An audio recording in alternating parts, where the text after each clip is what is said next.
And hello, hello. Welcome to Nursing News You Can Use at 5. I'm Tina Baxter, your host. Thank you for tuning in on our Facebook pages and the Nurse Shark Academy channel. Thank you for joining us today. Let's start off with our affirmation on this second day of October 2024. It is safe to be me. I rejoice in my individuality. It is safe to be me. I rejoice in my individuality. That's our affirmation for today. Well, we have a lot of news to cover, so I'm going to go right ahead and jump into the news, and then we'll get some announcements afterwards. All right, so here's our first story. This is on Steward Healthcare. As we've been following this saga, and it says sale of Steward Healthcare hospitals.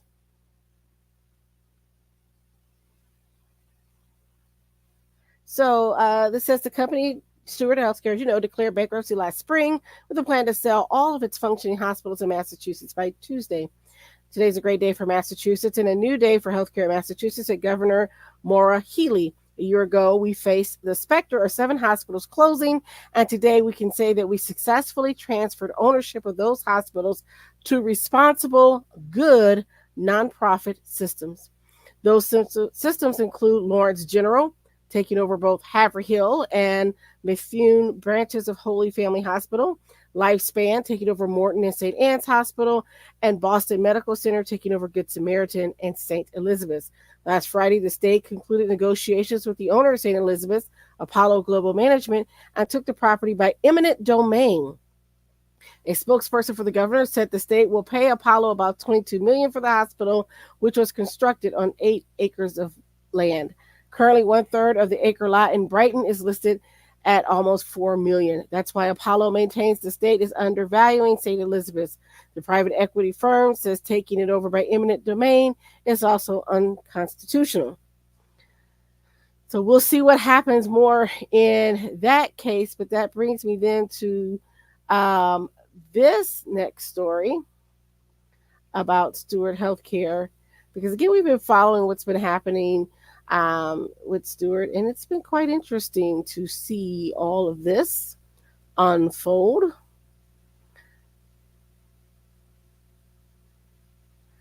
And so let's get to the story. If I can find it.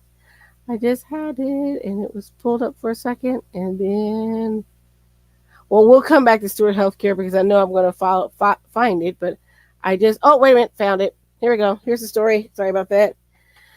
In prepping for today, I had inadvertently put in 2 big file folders, so I had to stop it and see which file folder was in. But this says, this is from CBS News, embattled Steward Healthcare CEO Ralph De La Torre to resign. The CEO of a hospital operator that filed for bankruptcy protection in May will step down after failing to testify before a U.S. Senate panel. Steward Healthcare CEO Ralph De La Torre has overseen a network of some 30 hospitals across the country. The Texas-based company, troubled recent history, has drawn scrutiny from elected officials in New England, where some of its hospitals are located. A spokesperson for De La Torre told CBS News in a statement Saturday that he has, quote, amicably separated from Steward on mutually agreeable terms and will continue to be a tireless advocate for the improvement of reimbursement rates for the underprivileged patient population. The spokesperson added that De La Torre believes Steward's financial challenges put a much needed spotlight on Massachusetts' ongoing failure to fix its healthcare structure and the inequities in its state system. A CBS News investigation that spanned nearly 2 years documented how private equity investors in De La Torre extracted hundreds of millions of dollars while healthcare workers and patients struggled to get the life-saving supplies they needed. In August, the company closed 2 Massachusetts hospitals, leaving about 1,200 workers jobless. Senator Bernie Sanders of Vermont, who chairs the Senate Health, Education, Labor, and Pensions Committee, said earlier this month that Congress, quote, will hold Dr. De La Torre accountable for his greed and for the damage he has caused to hospitals and patients throughout America. Following the news of the resignation, Democratic Senator Elizabeth Warren of Massachusetts tweeted that, quote, Massachusetts communities are finally free from Ralph's destructive reign, but he's not off the hook yet. The authorities still must prosecute his contempt charge and investigate him for other possible crimes he may have committed as Stewart's CEO. Democratic Senator Ed Markey of Massachusetts, chair of the Health, Education, Labor, and Pensions Subcommittee on Primary Health and Retirement Security, also said in a statement Saturday, that De La Torre's resignation is not enough and he must be held accountable in the court of law. He has extracted hundreds of millions from emergency departments, operating rooms, and intensive care units to buy luxury property, expensive vacation and yachts, all while patients suffered and died, and workers in hospitals went unresourced. So we covered those stories previously about the lavish spending that has been attributed to De La Torre and others at these for-profit entities. So this is not anything new, but breaking news was that he opted to resign, which I'm not surprised at. And quite frankly, I'm just wondering what took it so long, seeing that he was obviously going to get the blame for what happened as the CEO. So his resignation is effective October 1st. So that was yesterday. The Senate approved a resolution on Wednesday that was intended to hold him in criminal contempt for failing to testify before a committee. The Senate panel has been looking into Stewart's bankruptcy. De La Torre did not appear before it, despite being issued a subpoena. The resolution refers the matter to a federal prosecutor. Earlier this month, CBS learned that a whistleblower had come forward to Congress alleging that De La Torre and other Stewart executives had illegally conspired with foreign officials to secure a hospital contract abroad. In his complaint to Congress, the whistleblower identified as Ram Tamaluri, a healthcare executive who worked with the Maltese government, described a 2017 meeting in which De La Torre was insinuating he would bribe officials of the government of Malta. So, yeah, we'll see what happens, but more is falling out from Stewart Healthcare, and I'll just keep you informed of what's happening in healthcare. All right. Let's follow up with the Capilano Medical Center nurses that were locked out. This story I found last week, and I wanted to share this with you because it came after the show. But this is about a family that, as you know, the nurses were striking in Hawaii, and then the hospital took the drastic step of locking them out so they couldn't come back to work until an agreement was reached. So this is a story about a family that ended up having to leave the hospital and go somewhere else. So since he was born, baby Kalua had been in Kapiolani Medical Center. But ever since the hospital locked out his nurses, replacing them with temporary hires, his mother, Anna Miles, says it's been a nightmare. She says the nurses were careless. The nurses were not knowledgeable on just the simple things. Despite what will be a hefty price tag, she decided to transfer the 11-week thousands of miles away to Stanford Medical Center. On top of the hospital bills, now we have travel bills, and we still have to pay our rent, we still have to pay our bills, she added. Kalua was born premature with a heart conditioning that's worsening. I would come in and he would be crying, and I don't know where the nurse is, Miles said. I would just worry 24/7 more than I already worry about my child. After Island News reported the death of Ava Akbanye, whose family believes the temporary nurses weren't attentive to her needs, Anna said, enough is enough. Anna lost her first baby after giving birth in 2023, and it's taking every precaution for Kalua. It really breaks my heart, not only for my child, but all the other children that are still getting this horrendous care. Kalua was transferred just days ago, and Anna says she's already seeing a huge difference. I definitely can see clearly the ratios matter. We are just receiving amazing care here. They hold him, they put him in a swing, they talk to him. As soon as his monitors go off, they're right there. It's just a night and day difference. Kapiolani nurses said they're fighting for better nurse-to-patient ratios to improve care. The hospital said it's also receiving positive comments about the temporary nurses working alongside doctors and other healthcare providers to care for patients. So we'll see what happens, but as this continues to go on, we'll let you be updated. So here's a story that let's jump across the pond because I thought this was quite interesting as we're talking about regulations and things with nursing. This is from the Independent, and it says scandal hit UK nursing regulator chief to step down following the Independent's expose. So the chair of the UK's nursing regulator has announced he will step down months after a damning review prompted by an expose by the Independent.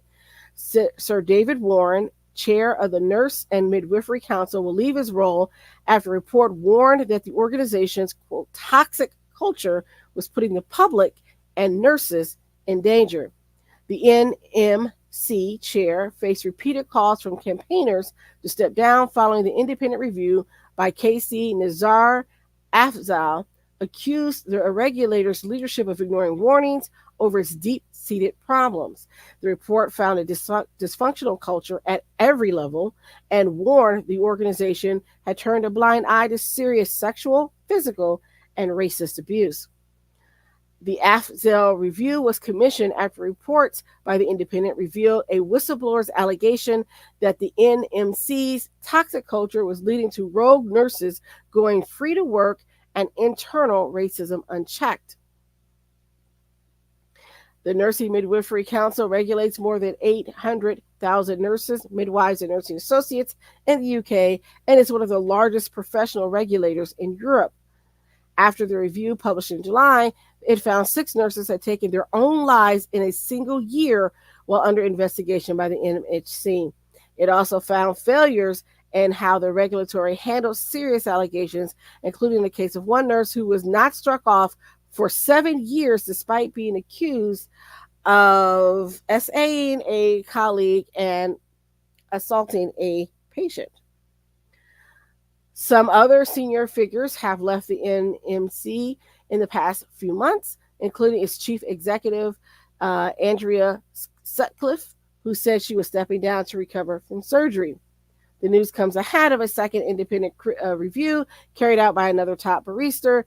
I'm sorry, I pronounced your name wrong. Ijeoma Umbala, who will look into NMC's treatment of the whistleblower and specific regulation cases flagged by them. That review will be published before the end of the year. In the announcement, Sir David said he will end his term as chair when a successor is appointed. He says it remains a great privilege to lead the council at what is a turning point for the organization. It will be for the next chair to lead the NMC through the multi-year transformation program to come, and it's now time to start the search for that person. Until they take it to post, I'm looking forward to laying the groundwork for positive change at the NMC following the independent culture review. So there you have it. If you're in the UK, he's resigned. So we'll see what goes forward after that. Let's bring it back home to the U.S. and let's go down south. Alabama's nursing board drug rehab program dehumanizing nurses say. This was reported in the Alabama Daily News. Alabama's Voluntary Disciplinary Alternative Program, a voluntary program for nurses suffering with substance abuse and addiction, came under fire from past participants who called it dehumanizing and overly expensive. Overall, this board is one of the best boards in Alabama, said Joseph Krebs, an attorney for several nurses who participated in what they call the VDAP during a Sunset Committee hearing at the Alabama State House last week. Unfortunately, this board falls short caring for nurses suspected of addiction and mental health issues. While administered by 3-party providers, VDAP is sanctioned by the Alabama Board of Nursing, which was one of several state regulatory boards that appeared before the Sunset Committee. The program was established in 1994 and requires participants to undergo substance abuse treatment, monitoring, and evaluations at their own cost. Upon completion, VDAP allows participants to avoid further disciplinary action and to keep their participation in the program out of public record. Yes, that component has a comprehensive mental health exam, and it also includes some psych testing. Those things are expensive, and we cannot control what providers do and how much they charge, said Peggy Benson, executive director of the nursing board. Benson noted, however, that the board offers around 20 different providers, giving participants a range of different costs to choose from. Even with the 20 or so providers, however, Krebs argued that the organizations were largely driven by profits, contributing to the continued dissatisfaction among the VDAP participants. The board passes off nurses to costly, for profit, board approved treatment providers who push unnecessary and expensive care for the financial gain of the profit centered treatment facilities. Some of these treatment providers are owned by venture capitalists. Venture capital has no business in addiction recovery for the professionals and the licenses of the state of Alabama. That is wrong. And so, again, we're seeing where some of these for-profit entities are entering the healthcare arena in different ways. It hits us in all different ways. And not to vilify for-profit entities, my business is for-profit, right? I'm not a nonprofit. But you can see where these large venture capital firms are investing, and their idea when they invest is they want a return on their investment. And that becomes an ethical dilemma then when you are dealing with healthcare and people's lives. So you're forcing them to pay these exorbitant fees. And so, yeah, I mean, they deserve to be paid. Don't get me wrong. They deserve to be paid. They have to pay the staff. I understand all of those things. As a business owner, I get that. But it does make me wonder about these, why this is so attractive to these entities to invest in. So Bradford Health Services, a rehab center just north of Birmingham and one of the listed providers under the BVAP program, was acquired by Lee Equity Partners, a New York-based private equity firm, in 2022. Another provider owned by a parent company that operates under a private equity model of acquiring assets is Ridgeview Institute in Jasper, acquired by U.S. Health Vest in 2017. The dissatisfaction among BVAP participants was documented in the Nurses Board's audit report for 2019 to 2023. That report included 220 complaints from nurses about the program. Some nurses, such as Abby Vinson, attended the hearing in person to speak to their experience undergoing the program.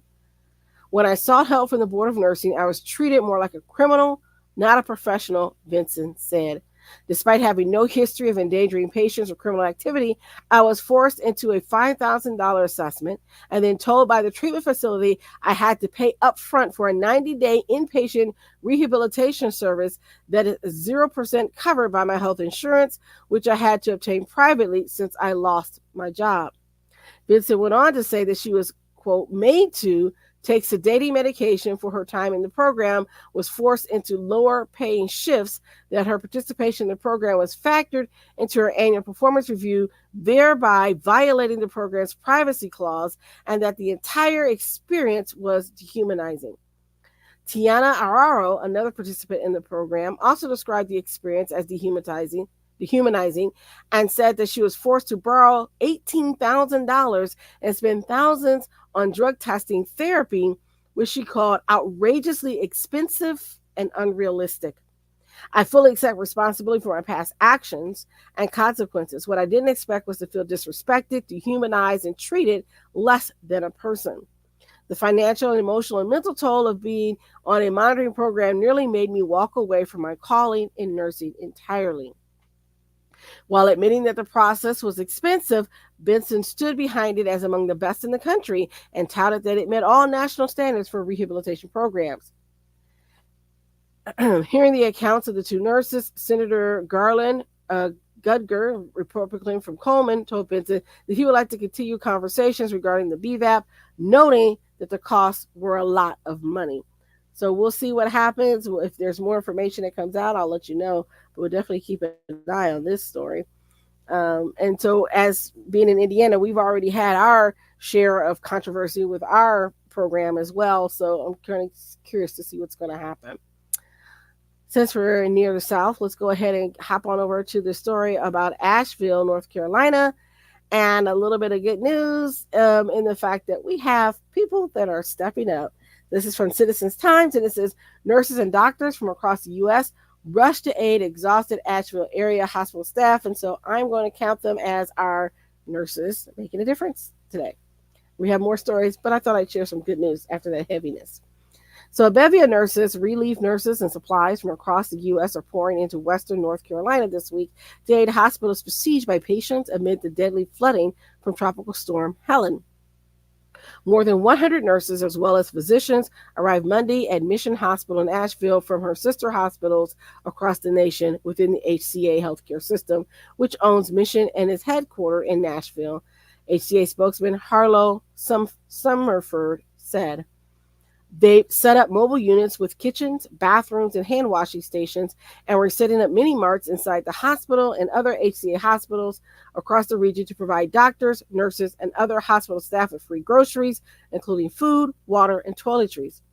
HCA also is providing hundreds of thousands of bottles of water, tens of thousands of gallons of fuel, and satellite data networks to Mission Hospital.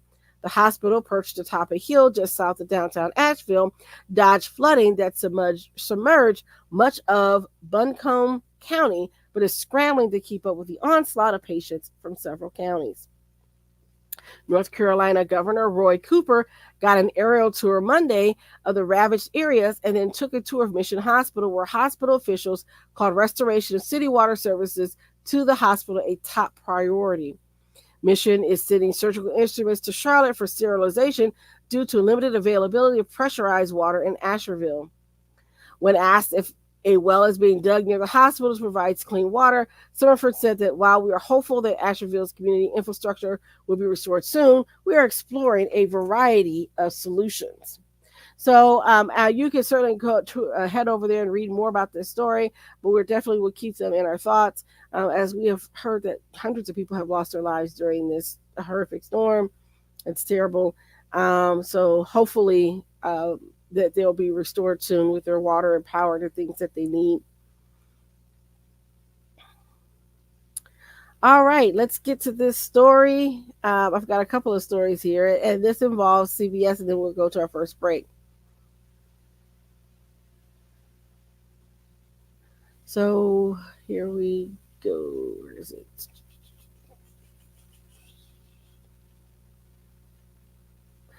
Before we get to CBS, let's get to this story here because it's again talking about what's happening with the floods, and so I don't want to leave that.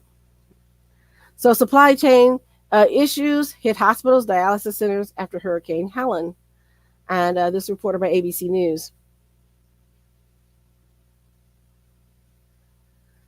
So it says, as hospitals and healthcare facilities work to get back up and running after Hurricane Helen slammed into Florida's Big Bend, affecting several states, the medical supply chain could be at risk. Baxter International, not affiliated with Baxter Professional Services, but Baxter International Healthcare and Medical Technology Company, announced this week that it must close its largest plant in North Carolina due to flooding and destruction caused by the hurricane. The plant, located in North Cove, 60 miles north of Asheville, and this is what we were just talking about there, primarily manufactures IV fluids and peritoneal dialysis solutions, according to Baxter. It is the largest manufacturer of such solutions in the U.S., employing more than 2,500 people, the company said. So this is a concern. And as some of you are aware that my husband was on dialysis for a long time. If they're not able to get those solutions, that's going to cause problems across the country, not just where they're having problems with the storm. It says remediation efforts are already underway, and we will spare no resource, human or financial, to resume production and ensure patients and providers have the products they need, the statement concluded. So just for some context for you, I just want you to see what the picture looks like. So I'm just going to briefly show that to you. And let's present and share my screen.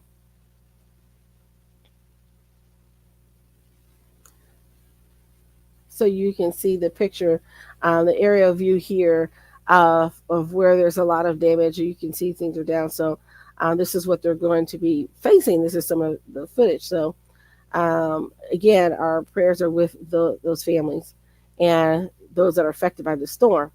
Baxter said it implemented a hurricane preparedness plan ahead of Helene, which included evacuation plans for staff and moving products to higher ground or to secure storage.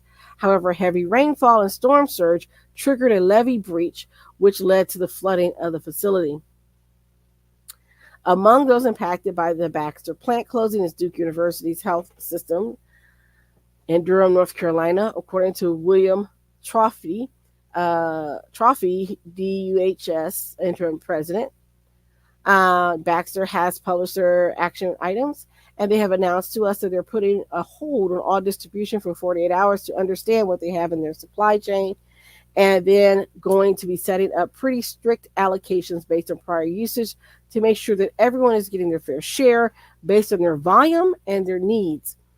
Duke University have not had any major disruption to their supply chain following Helene's landfall, but notes that there may be delays in the future if the Baxter plant closure lasts for several weeks. If more plants close, and depending on how long the dock workers strike on the East Coast and the Gulf Coast last. So you can see all these things tie into each other.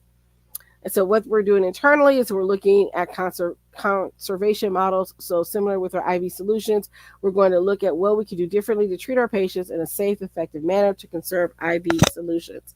And we'll start to look at other high critical sensitive items that could be impacted by this and look at what we can do differently to conserve the way in which we treat our patients in a safe, effective manner. And I have to say, I remember going through an IV solution shortage years ago, and it was tough. It was difficult. So I don't wish this on anyone. So let's go ahead and take a brief break, and then we'll get back to our stories. Nurses, are you tired, frustrated, and burnt out? Are you tired of being called a hero, but feeling like a zero? Are you ready to break free? I'm inviting you to feel the sun. Find the joy and passion in your nursing career. Register for the Kickstart 2024 Challenge with the Nurse Shark Academy. Come and feel the sun.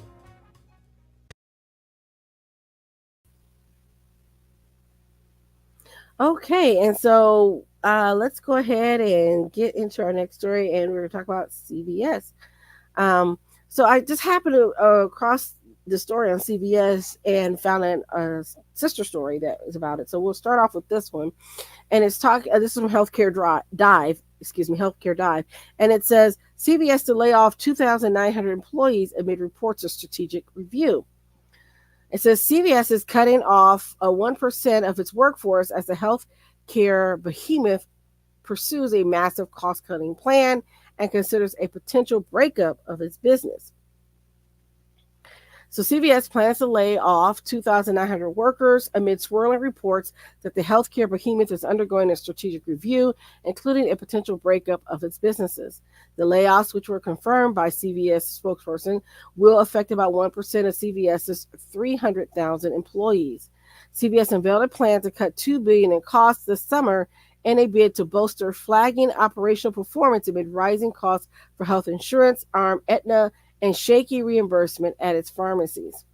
The layoffs will mostly affect corporate positions. No frontline workers in CVS stores or pharmacies will be let go, according to the spokesperson, who attributed the workforce reduction to, quote, continued disruption, regulatory pressures, and evolving consumer needs and expectations. Most affected workers will be notified this week. The spokesperson did not comment directly on reports that CVS board is considering a possible breakup to separate its retail and insurance businesses. Reuters reported the news earlier this week, and it was also confirmed by the Wall Street Journal and Bloomberg. So let's get on to that story when we look at this story from Reuters. And it says, CVS explores options, including potential breakup, sources say. This was reported yesterday.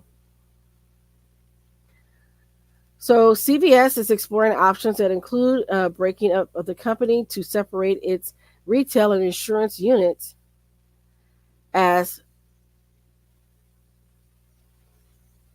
the struggling healthcare services company looks to turn around its fortunes and pressure from investors. People familiar with the matter told Reuters. CVS has been discussing various options, including a split, how it will work with its financial advisors in recent weeks, the sources say, requesting anonymity as the discussions are confidential. The plan is to potentially split the company's pharmacy chain, and the insurance business has been discussed with the board of directors, which is yet to decide on the best course of action for CVS to pursue, the sources say, cautioning that the plans have not been finalized and CVS may opt for a different strategy. CVS is also discussing whether its pharmacy benefits manager unit, which manages drug benefits for health plans, should be housed with the retail unit or under insurance if it were to proceed with a separation that would result in two publicly traded companies, the sources said. Such a move would effectively unwind CVS's landmark $70 billion takeover of the healthcare insurer Aetna in 2017, and as CVS attempts to navigate one of the most challenging periods in its six decades. A CVS spokesperson declined to comment on whether it's holding talks to explore options. CVS management team and the board of directors are continuing to explore ways to create shareholder value, remain focused on driving performance and delivering high quality healthcare products and services enabled by our unmatched scale and integrated model. So we will see what happens, but I just thought I'd share that. There's also discussions here that says CVS faces increasing pressure from investors such as Glenview Capital, which said is pushing for changes at the company to help improve its operations after it cuts its 2024 earnings outlook for a third consecutive quarter in August. CVS, which has a market value of about $79 billion and held long-term debt of roughly $58 billion at the end of December. In August, lowered its annual profit forecast to $6.40 to $665 per share from its previous forecast of $7 per share. So just so you can kind of know what's happening, we'll keep watching these landscapes. There's more to these stories, but we just don't have the time to go into all these stories in depth. So I encourage you to head on over to Reuters and finish reading this story. So let's get into our next story.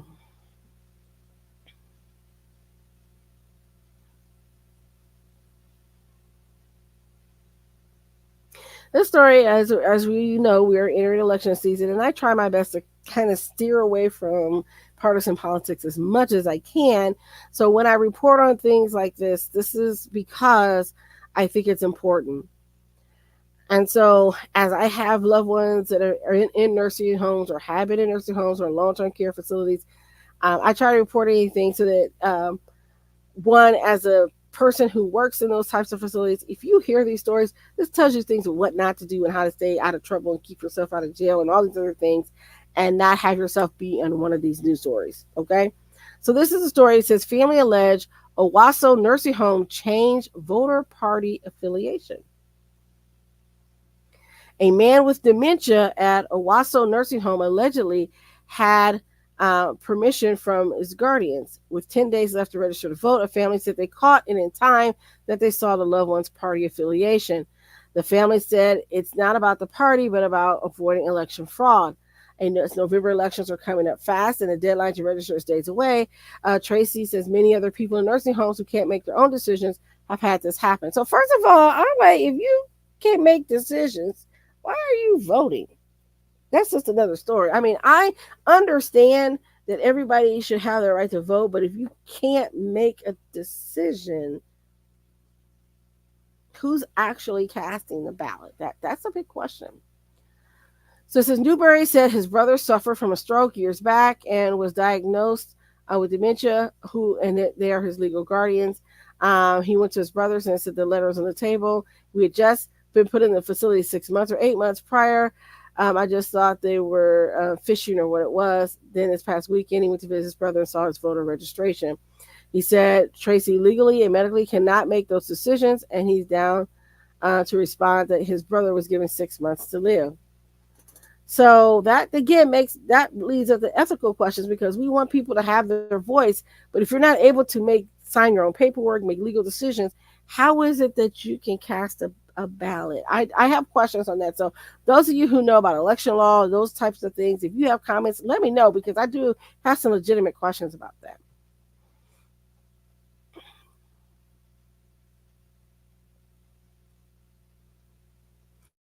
So here's another story about home care. It's from NBC News, and it says home healthcare worker safety among several new laws to take effect on October the 1st. Several new laws, including one to better protect home care workers, go into effect on Tuesday. Home health care workers now have protections when visiting patients, including the possibility of chaperones. So this is coming out of Connecticut. So those of you that are in Connecticut, I think that's good. A new law put in place in response to a death last year also gives them access to information letting them know if a patient poses a safety risk.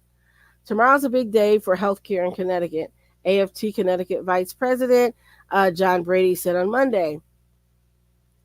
The new protections come almost a year after a healthcare worker, and we remember we reported this, Joyce Grayson, was killed while visiting a patient in Willimantic.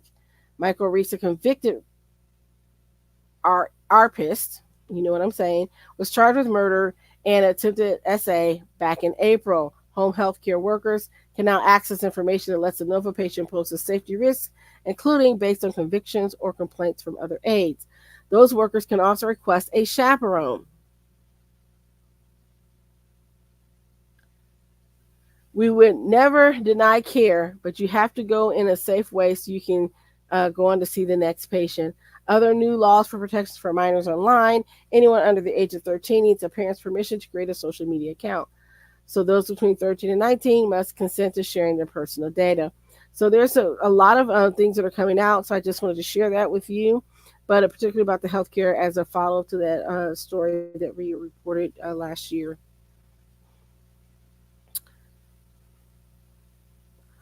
Okay, so this is a story.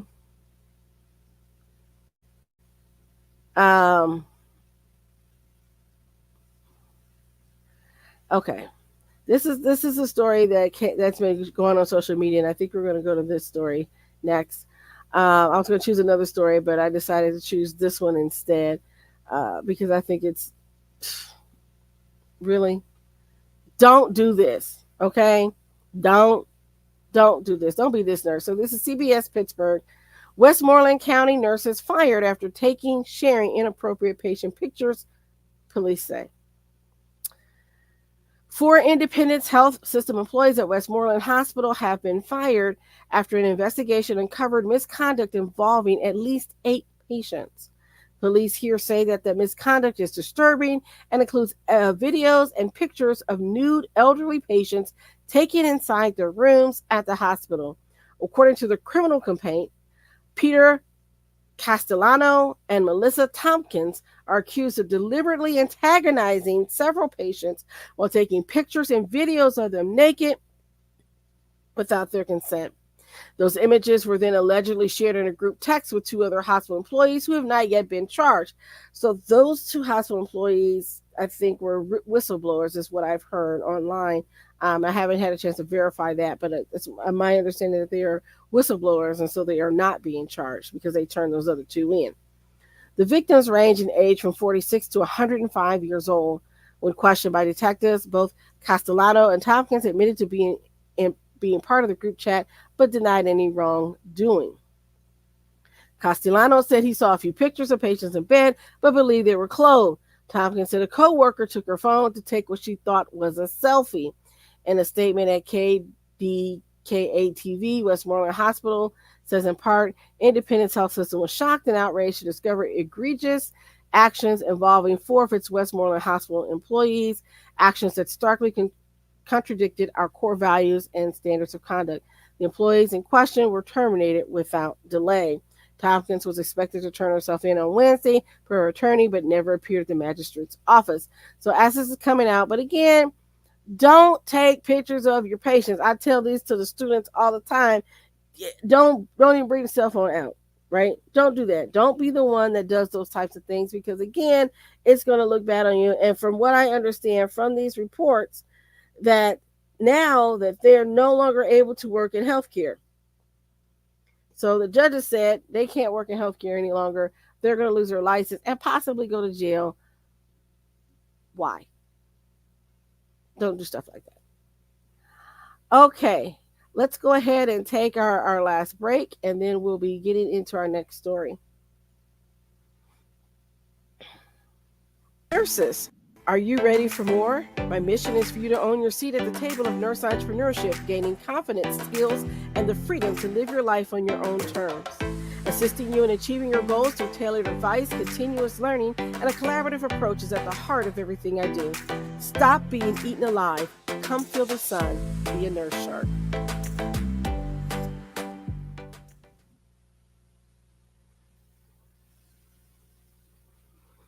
Okay.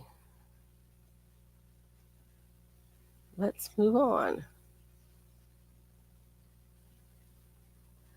And suddenly,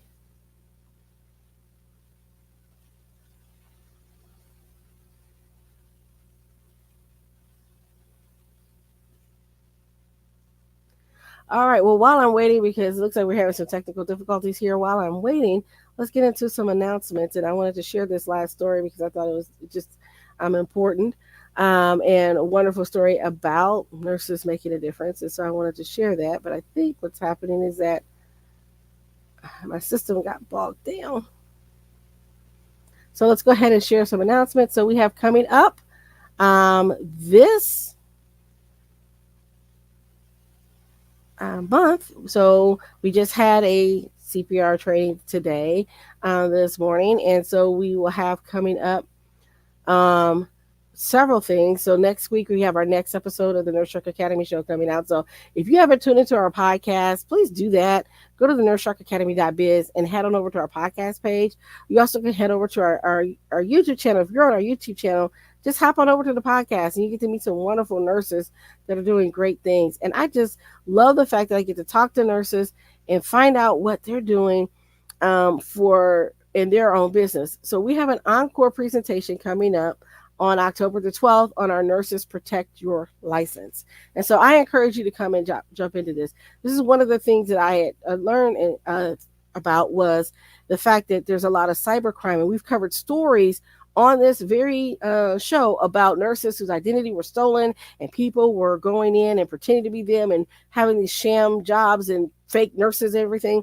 And so if you want to learn how to protect yourself and to keep yourself from having to go through that, join us for that event. And so that will be posted also on our website. So you can head on over to the NurseSharkAcademy.biz to get more information on that.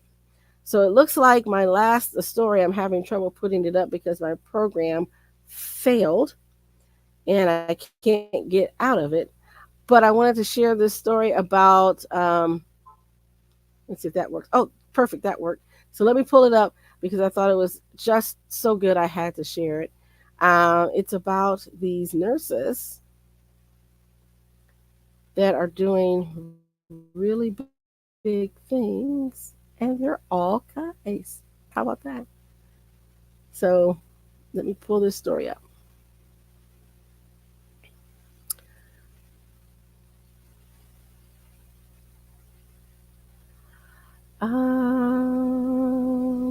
Here it is, Southern University.